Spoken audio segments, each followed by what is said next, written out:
Hello, everybody. Welcome back to another episode of Legacy Leaders. Scott McMeans here today with Erik Haselton of Forward Motion Car Club. He is the president and founder. It's more than just a car enthusiast group of guys that get together. It's a charity fundraising group. It's something bigger than cars. So, what I wanted to do is give Erik the platform to tell us his story. I want to know a little bit about what it's like to be in a car club, sure. But what's it like running a car club and also doing charity events and raising money for local charities? So, with that in mind, I am going to turn the microphone and camera over to Erik and let him tell us the story, what he does, why he's so passionate about it, and what's behind the Forward Motion Car Club. So, Erik, microphone and camera are yours, my friend. Tell us your story. Awesome. Well, hey, thank you, Scott, so much for having me. I surely do appreciate it. Absolutely. Love the opportunity to get a chance to talk about our club. We are basically a small group of guys who like to work on stuff who won't steal each other's things. It's really what it comes down to. It started when a lot of us from a place that I had previously worked got together. We're all have mechanical backgrounds. We're all into the automotive scene, more or less the custom culture. And really, one night in my garage, there was about three of us. And we were all sitting down. We started to joke about, man, we ought to start a car club. And one of my members told me not to play with his emotions. And I said, what do you mean? He said, well, I'm serious about this. I've actually been thinking about it for years. And I said, me too. So we bantered back and forth and we came up with Forward Motion. That being said, we had started and we always have like Hot Rod Thursdays where we all get together, we have a little dinner, we work on whoever's vehicle for whatever reason. And then at one point in time, my youngest son, who at the time was 8 years old, he was diagnosed with cancer. It was Burkett's lymphoma, so it was a stomach cancer. Um, Obviously, as anybody out there who's ever had a family member or a child with a serious illness like that knows that it's a very daunting task to handle and overcome. Mhm. So my guys are just absolutely wonderful men. They're my brothers, and they all got together and said, "Hey, we're going to do this car show. We're going to do a benefit show." And it was 6 weeks in the planning. Um, and we had a show and we had the automotive community. And here in Northwest Ohio, you can really count on those people. The automotive culture is amazing. And they showed up, they showed out. We included a lot of local businesses, small businesses, um, other car clubs came out, and we were very successful. Our first year, it was $6,400, and Mhm. we let my son, kind of take that, and we helped with, a few things here and there because, as everybody knows, even with great insurance, it doesn't cover a lot of stuff, right? It Yeah. doesn't cover, your electric bill, it doesn't cover gas, it doesn't cover, your mortgage or rent. Obviously, a lot of the insurance costs are covered, but the other extenuating items, they're just not covered. So that being said, once we were successful and we found out, wow, this could work, we were hooked. Yeah. We were just hooked. So we decided that, hey, this is something that we're going to do. Giving back and being of service has real meaning to us. So we decided, hey, let's do it again next year. And long story short, this was just our fifth year recently for doing our fifth show, and we have a total donation amount of $40,000, um, which is pretty impressive for about eight guys that just kind of get together and wing it. So, with that being said, we want to continue to do this. We want to be able to grow not only our club, but we want to grow the culture. We want to grow, men being men and being of Mhm. service and helping others, not only just families, but communities, other organizations. And on top of that, we want to maximize our potential. And what I mean by that is being able to bring in local businesses, small businesses, people that are starting, even large businesses that are just in the area and want to be able to, show their service and get involved. Because we have a lot of large companies that want to get involved with us. They like what we do, and the other car clubs in the area, they throw down heavy with us. They really Mhm. love what we do, and we do our best to support them also. So it's really just a roundabout love. is really what it is. It's love for the culture and helping people. Well, what I like about it is so much more than just cars. And when you and I originally talked, you know, I think you originally said, "I'm just a dude that runs a car club. I don't run a business. I don't think I'm a person for your podcast." And through the conversations, we figured out, all right, there's a lot more to what you're doing than just a bunch of guys that get together and enjoy their cars. So what I want to do is point out a couple of things that you made comment to. There's a huge passion among your group of guys for the cars. Undeniable, that's what happens. But the emotion for others and the commitment to serve and be real men, I think that when you said that, the audience is going to resonate. Like, I should be doing more to be connected to my community. I could be doing more to connect to my fellow man. And I'm not saying that to be anything other than appreciative of your gesture and what you're trying to do. Because in my head, the way I look at this, you're taking a passion that you have and you're allowing the empathy and emotion for others to get in the mix to say, what can we do with our passion to help others? And as you read through this, like, oh, we want to grow the business, the club, we want to do more. Okay. It's not because you want to make more money, which is crazy for a guy that runs a podcast about business. I'm talking to a guy that doesn't want to make more money for himself. He wants to take the passion that he has for what he's doing because it's benefited your son. And I know that's a large part of your appreciation, but you're seeing this as an opportunity to do more for other people. And that needs to be rewarded more than it gets to today. And I think you and the guys in the club need recognition for doing something that's bigger than yourselves. And for that, I'm very grateful that you're on the program because I love these conversations. And I want to get into the challenges you guys have faced and what's been the biggest issue that you guys have had to kind of deal with over the years generating money, right, for others. But what's the challenge? Is it organizing? Is it coordinating? Is it marketing? Like, what is it that makes it so difficult to do what you're doing, despite the fact that you keep doing it year after year, 5, 6 years in, you're doing pretty well. So let's talk about what is it that you're dealing with on the other side so people can get an understanding of what it is like to run your program and maybe some of the things you've done to solve those issues. Does that make sense? Absolutely. Yeah. Cool. So when we started out, we had no idea. We really didn't. We put it together in 6 weeks, and I think coming off of doing that in such a short time span, we were like, wow, we can do this again. And then year after year, we have new challenges, right? So Hmm. we have to have new solutions. Um, I think one of the biggest challenges that we consistently face is probably ourselves.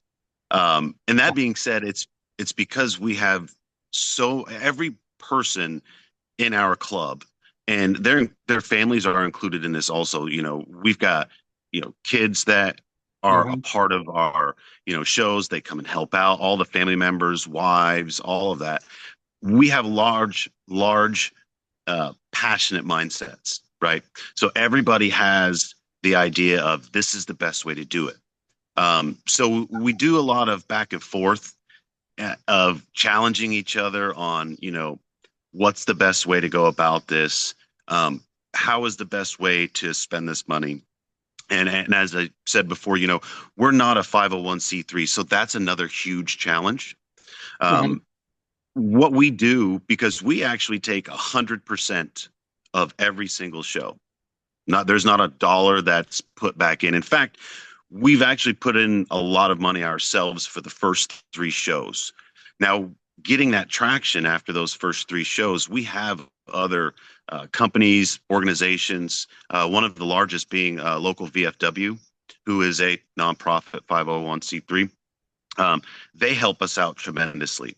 So one of those challenges, one of the second hardest challenges I would have to say is how do we do the money correctly, right? Yeah. We don't take in any money into anybody's bank accounts.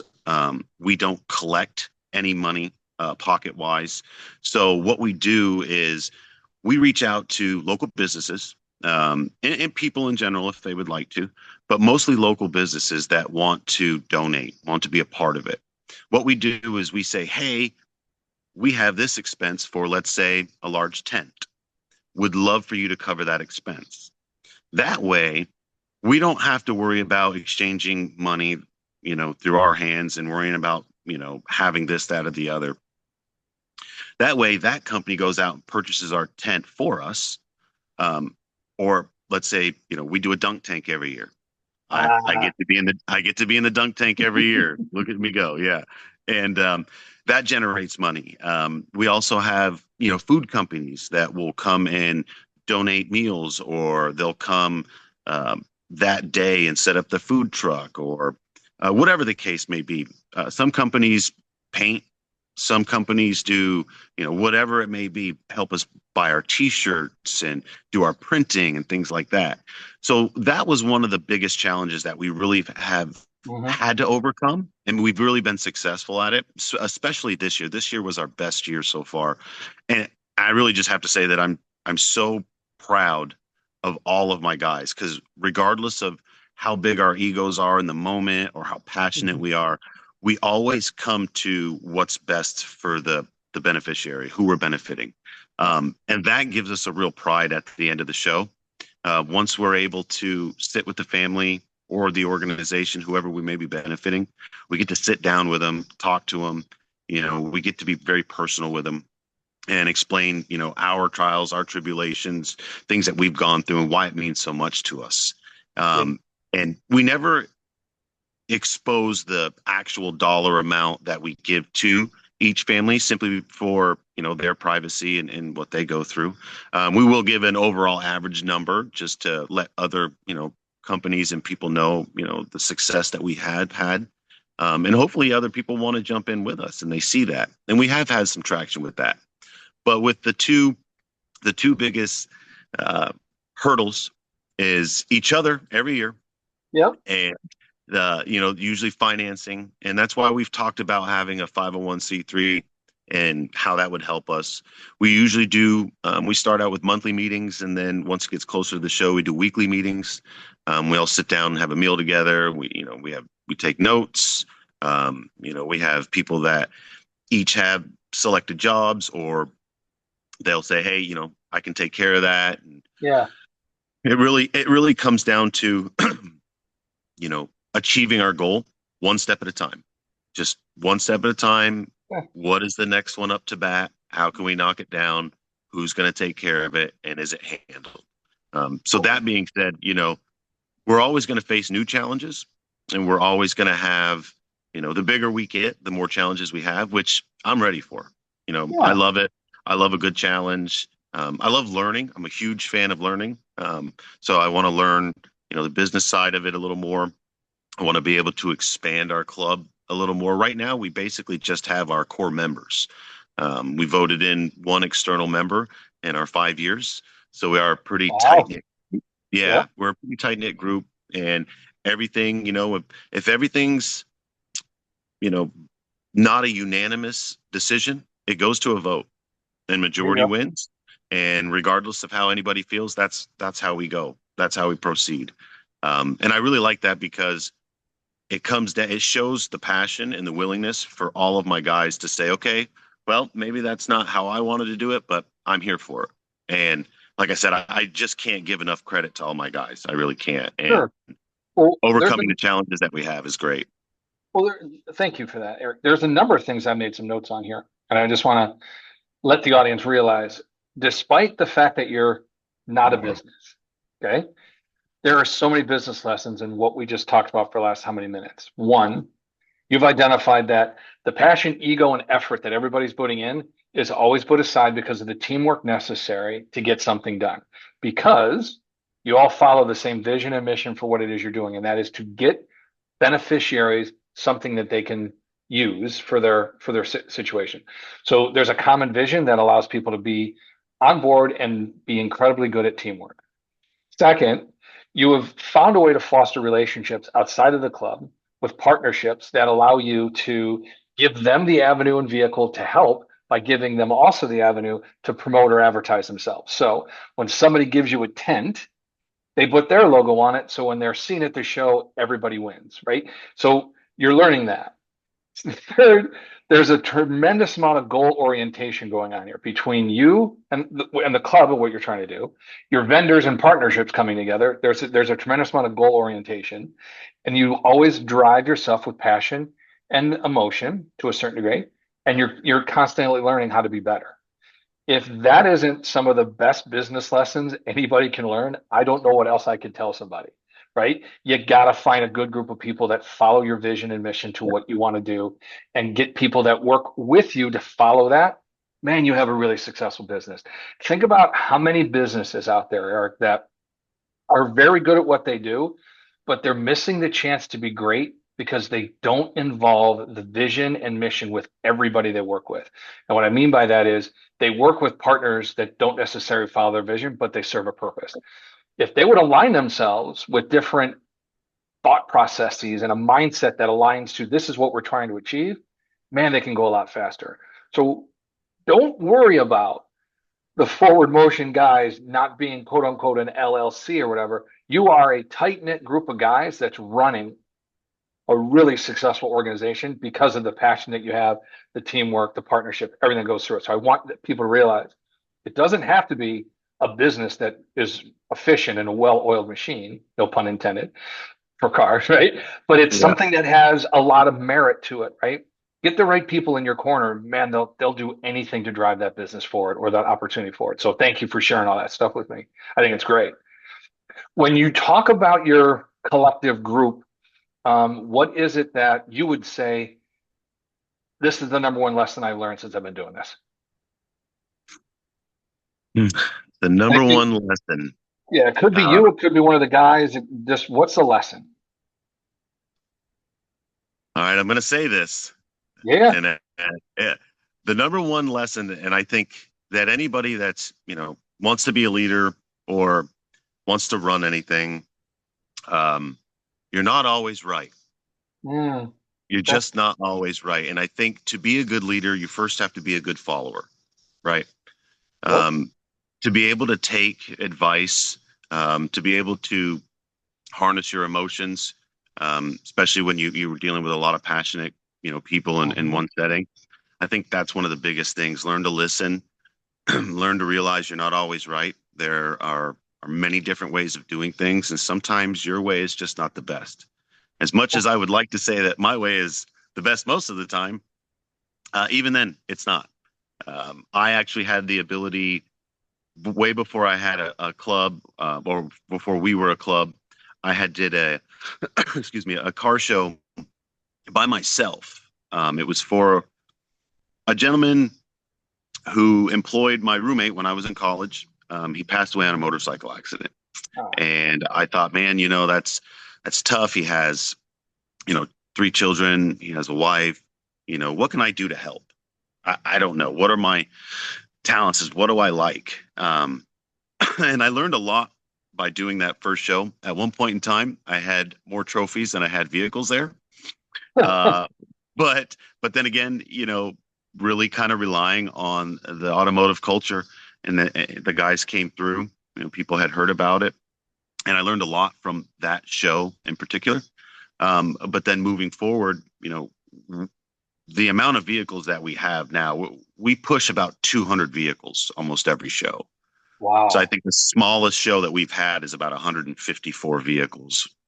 And that was registered. That doesn't include our vehicles that we have, or friends and family that don't register their vehicles but bring them in. Um, so that's registered participants, and learning that is probably the biggest lesson. You're always learning. Yeah. Yeah. I appreciate that because there's something to be said about sticking your head in the sand and thinking this is the way it always was done. This is the way I've done it, and I'm always going to do it this way.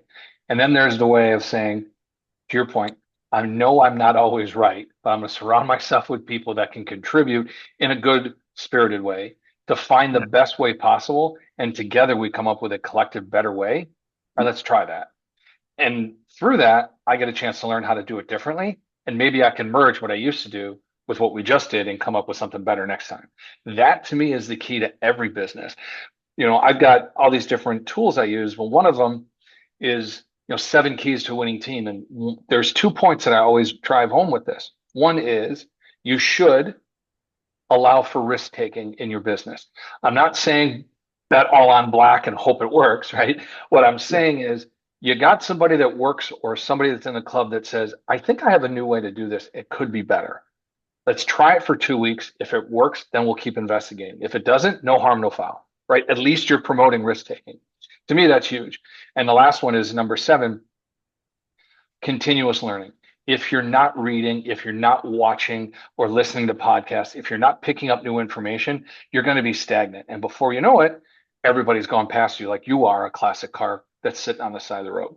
So I'm a big believer in continual learning because to me, that gives you the chance to hone your skills, one, but learn something new that you didn't learn before. And now you have this whole different plethora of things you can do to make things better. So those are great. Again, you keep sparking off new ideas and or new points that anybody should be paying attention to as far as how do you run a good successful business. So this Yeah, is and really good. one thing I'd like to add is that I had worked for a company and I had a manager that told me something, excuse me, that has really resonated with me for ever since he told me. And it's not just in business or in group settings or anything, but as a more of a personal development item was when you're green, you're growing, and when you're ripe, you're rotten. Wow. So it really sat with me like, wow, when you think you know everything, you're not, you're rotten. So always be learning. Um, Okay. always try to to do whatever you can to really get the job done. And all of my guys, we have a mission statement, and our mission statement is very simple. It's people helping people. We're Perfect. all we're all men of service, and that's just where we land. So at the end of the day, is it of service? Are we helping? Are we learning? I love And are that. we? So there's something to think about too. One of the things I talk about a lot when I work with clients and I do educational seminars, very similar to you. I like the way you said it. If you're green, you're growing. If you're ripe, you're rot. The concept is trees do one of two things and one of two things only. Trees are either growing or they're dying. That's it. There's no other choice a tree has, right? And if you Yep. think about your business as a tree, are you growing or are you dying? You're growing because you're infusing new ideas, infusing different capital, you're infusing opportunity to grow. You're doing all these great, wonderful things. And once you reach a certain peak, it's your decision as the owner or leader. Do I keep going or do I allow it to fall down? And you, as the sole decision maker, as a business owner, you're making the decision to grow or die. You got to keep growing or scale it in such a way that it's in a different direction, but you're always moving forward. That's fantastic. I love that. Green is growing and ripe is rot. That's And you awesome. had a great analogy with the tree. There's a saying out there that says, trees don't hang out with the grass, even though they started from the same place. Oh wow, I like that. You Yeah, know, they're up there. They're up there. That's good. All right, we've got a couple minutes left, and I always like to ask this question. I'm going to put you in a time machine. I'm going to send you back, and you get a chance to meet 18-year-old Erik. You guys go to a park bench. What's that conversation sound like? wow, that's a good one. Um, 18-year-old me. Um, gosh, sitting on a park bench next to 18-year-old me. Well, I would probably tell myself to slow down a little bit. Okay. Uh, Slow down. Um, you know, take a little more joy in each day. Um, really absorb the blessings that I'm going to have and that each day brings. Um, Yeah. Not be so focused on the the landing spot, but more on the journey. Okay. And try to take in as much as possible. That would Very good. probably be the what I could sum it up as, because the rest of it was a blur.